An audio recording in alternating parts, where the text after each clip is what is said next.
ठीक है श्रीमान, हम इसे वैसे ही बंद कर देते हैं जैसे आप चाहते थे। आप मेरे वकील से सुनेंगे, अरुंधति ने कहा। उसने कोई शब्द नहीं निकाला। उसने अभी कहा, उसकी आवाज में कोई स्पष्ट उतार चढ़ाव नहीं था। उसने पिछली रात इस साधारण ऑनलाइन लाइनर से आधा दर्जन बार शीशे के सामने खड़े होकर अभ्यास किया था। किसी की भावनात्मक उथल पुथल को गहराई से वापस पकड़ना और उस तरह के एक मोनोटोन के साथ आना एक कठिन अभ्यास था, बहुत ही रोबोटिक मोनोटोन, यांत्रिक आवाज जैसा। हिरद ने सुना। उन्होंने ऐसा अनुमान लगाया था। कतई आश्चर्य नहीं। उन्होंने भी कुछ महीने इसी एक चीज पर ध्यान किया, तलाक। उस महिला के साथ रहने का कोई रास्ता नहीं था जो पैसे और सामाजिक स्थिति से इतनी चिंतित थी। उसकी नौकरी ही उसे उन सभी चीजों के मालिक होने का सुख नहीं दे सकती जो वह चाहती थी। उसे नौकरी मिल गई। वो अपनी कार के लिए भुगतान करती है। वो अपने लिए, वो अपनी कार के ईंधन के लिए भुगतान करती है। वो अपने लिए, इसके बाद सभी घरेलू खर्चे, वो उन सभी को अकेले ही वहन कर रहा था। वो उन्हें सहन नहीं करेगी। मेरा पैसा मेरा है। मैं आपके परिवार के लिए इसे नहीं दे रहा हूँ। अरुंधति ने कहा कि एक बार हिरद के पास नकदी की कमी हो गई और उसने थोड़ा सा आर्थिक समर्थन मांगा। मेरा परिवार, हमें कोई बच्चा भी नहीं हुआ, सिर्फ ये 2 बेडरूम का फ्लैट और 2 घरेलू नौकर और हम सिर्फ 2। हिरद वापस लौटे। अरुंधति जोर से हंस पड़ी। और भी यही कारण है। अगर हमारे बच्चे होते तो मैं कुछ दैनिक खर्चों को वहन करने के बारे में सोचता, लेकिन एक ऐसे आदमी के साथ रहने के लिए जो मुझे माँ भी नहीं बना सकता और 2 लोगों का समर्थन करने के लिए पर्याप्त पैसा नहीं कमाता, नहीं रास्ता। उसने वापस गोली मार दी थी। हिरद को समझ नहीं आ रहा था कि क्या कहें। उसे लगा कि किसी तरह जलता हुआ कोयला उसके मुंह में डाल दिया गया है और वो उसे निगल नहीं पा रहा है। इससे उसका मुंह, जीभ, वोकल पाइप जल गया। तो जैसा कि मैं तुम्हें एक बच्चा देने में असमर्थ हूँ, तुम ऐसे हो गए हो। क्या शादी के 2.5 साल का हमारा प्यार यही में बदल जाता है? उसने अपने गले में आग के कोयले की जलन से निपटने के लिए कड़ी मेहनत करते हुए पूछा था। अरुंधति ने कहा था, अगर आप ऐसा सोचते हैं तो ऐसा ही रहने दे।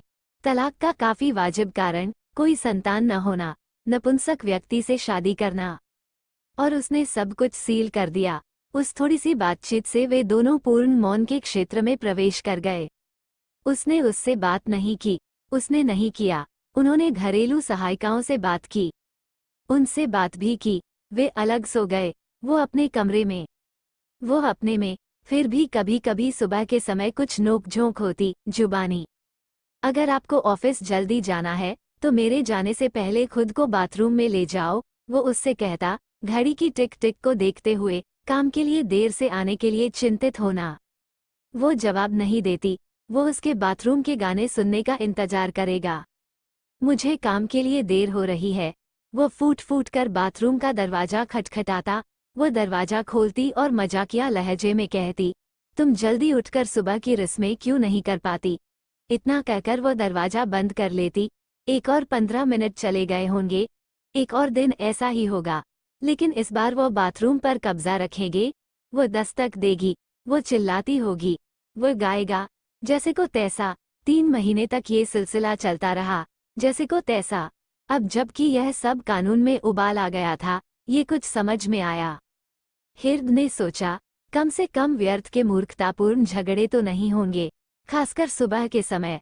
आप दोनों 2 खूबसूरत इंसान हैं। मुझे आप दोनों के बीच कोई गंभीर मसला नहीं लगता, मौद्रिक के अलावा। कोर्ट में जज ने अवलोकन किया। अरुंधति अपने वकील के पास चुप बैठी थी। उसके बगल में हिरद। बच्चे का मुद्दा।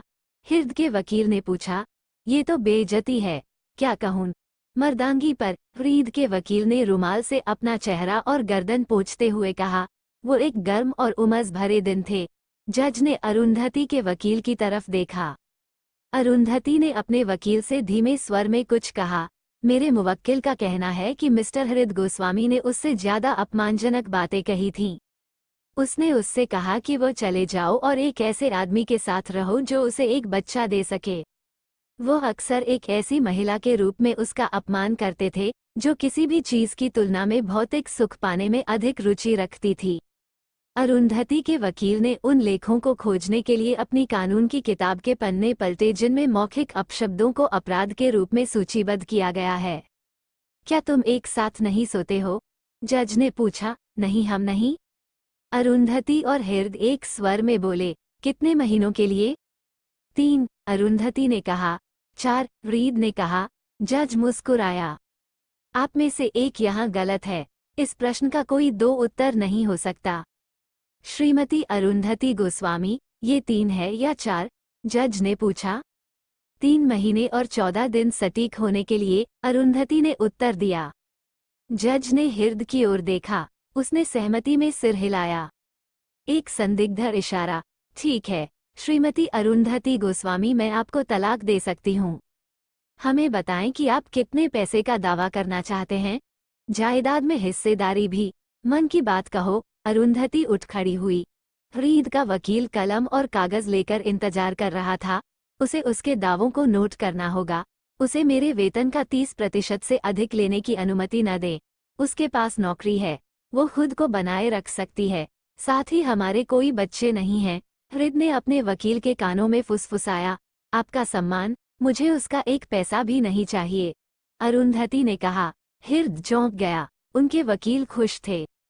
क्या आपको यकीन है?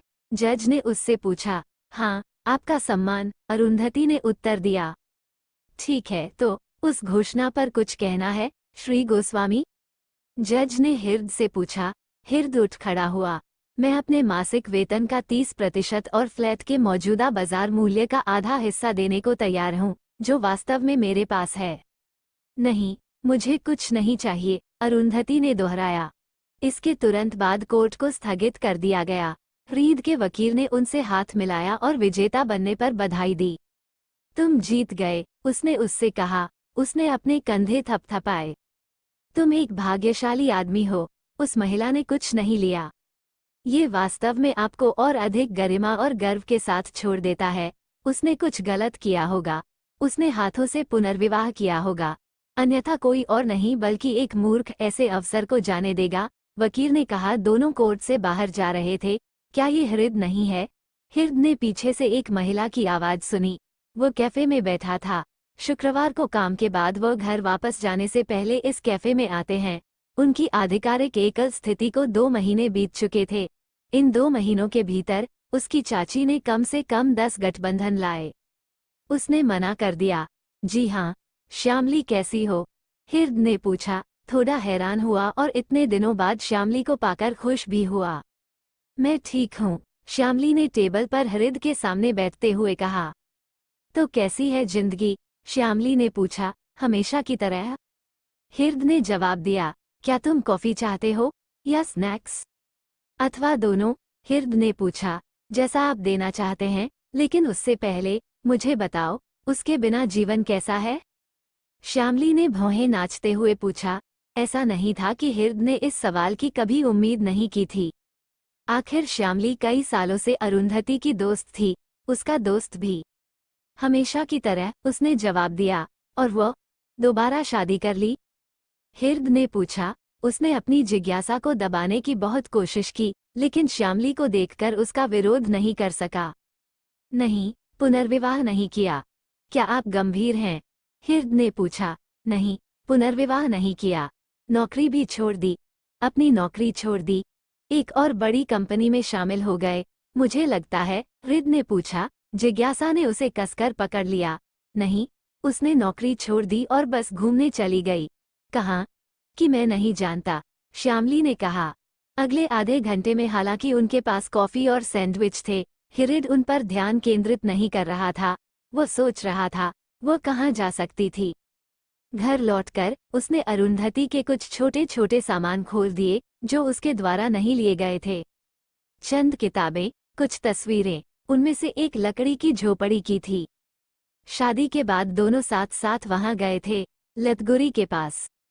हाँ, बागडोगरा से कार यात्रा में अपेक्षा के अनुरूप थोड़ा अधिक समय लगा। करीब 5:30 बजे हिरद लतगुरी पहुंचा। दोपहर बाद शाम होती जा रही थी। डूबते सूरज की पीली नारंगी रोशनी आकाश, पहाड़ियों और पेड़ों को सुंदर रंग दे रही थी। झोपड़ी वैसी ही लग रही थी जैसी थी, कोई दृश्यमान परिवर्तन नहीं। उसके बरामदे पर दुपट्टा लटका हुआ था। वो लकड़ी की सीढ़ियां चढ़ गया।